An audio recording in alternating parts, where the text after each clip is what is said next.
જીતુભાઈ જાડેજા. શું કહેશો, હેલ્મેટને લઈ અને શહેરના વિવિધ સંગઠનો ભેગા થયા છે, વિવિધ એસોસિએશન ભેગા થયા છે, શું રોષ છે? 8 સપ્ટેમ્બરથી જ્યારે રાજકોટની અંદર ફરીથી હેલ્મેટનો કાયદો લાગુ કરવામાં આવ્યો ત્યારે તમે જે વાત કરો છો, વિવિધ સંગઠનો કે જે વિવિધ મંડળો કે રાજકીય પાર્ટીઓ જે આનો વિરોધ કરે છે, હકીકતમાં રાજકોટની 100% પ્રજાનો વિરોધ છે. એક પણ રાજકોટનો નાગરિક એવો નથી કે જેને હેલ્મેટ પહેરવો છે.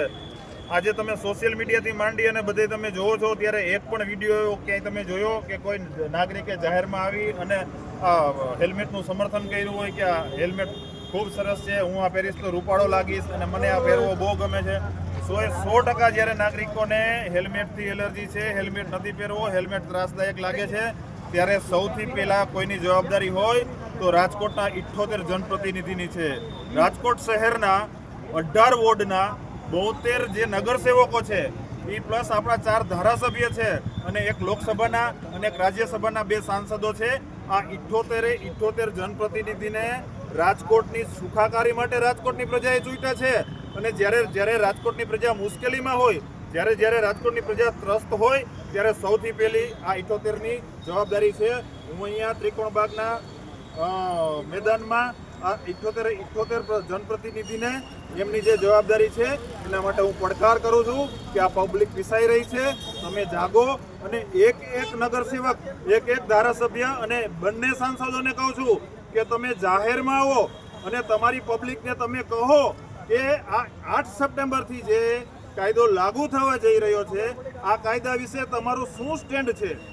એક ધારાસભ્ય અને એક નગરસેવકે કહેવું જોઈએ કે હું આ કાયદાનું સમર્થક છું અથવા તો પ્રજાની સાથે છું અને આ કાયદો હટે એવા હું મારા પ્રયાસ હશે. આવું એને પોતાનું એક વ્યવસ્થિત એને જનપ્રતિનિધિ તરીકે આવી અને જનતા માટે એક ખુલાસો કરવો જોઈએ. ખાસ તો આસપાસ ગૃહમંત્રીએ રાજકોટની ભોરી પ્રજાને ખાસ તો છેતરીને લોભામણી લાલચ આપી છે. સીપી દ્વારા એવું કહેવામાં આવ્યું છે કે અમને કોઈ આની ગાઈડલાઈન મળી નથી, તો એને લઈને આપનું શું કહેવું છે? ગુજરાતના ગૃહમંત્રી છે અને વિશ્વની સૌથી મોટી પાર્ટી એટલે કે ભાજપના એ પ્રતિનિધિ છે, એમને હું 8 પાસ કોઈ કહી અને ઉતારી પાડતું હોય એ વાતની હું ફેવર નથી કરતો.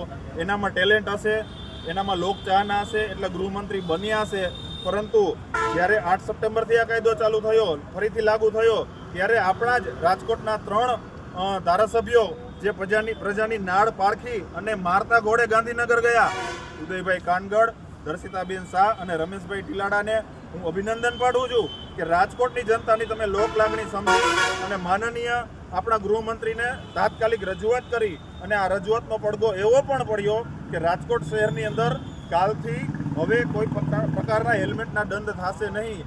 પરંતુ બીજે જ દિવસે આ ધારાસભ્ય શ્રી કહો કે ગૃહમંત્રી શ્રી કહો એનું આશ્વાસન લઈ અને મારા મિત્ર અહીંયા હાજર છે પરેશભાઈ જેવા અસંખ્ય રાજકોટવાસીઓ ગેલમાં આવી ગયા અને હેલ્મેટ વગર ફરવા લાગ્યા. ત્યારે ફરીથી દંડાણા.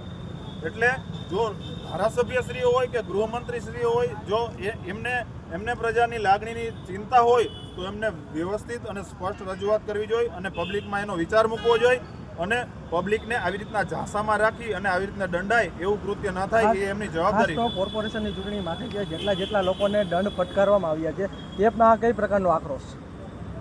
જો ચૂંટણીની વાત છે અને ખાસ કરીને રાજકીય વાત છે, અમારી જે હેલ્મેટ સત્યાગ્રહ સમિતિ છે એ કોઈ એક પક્ષ માટે નથી, કોઈ એક પક્ષ તરફી નથી કે સત્તા પક્ષ તરફી છે એવું નથી અને વિરોધ પક્ષના સમર્થનમાં છે એવું નથી.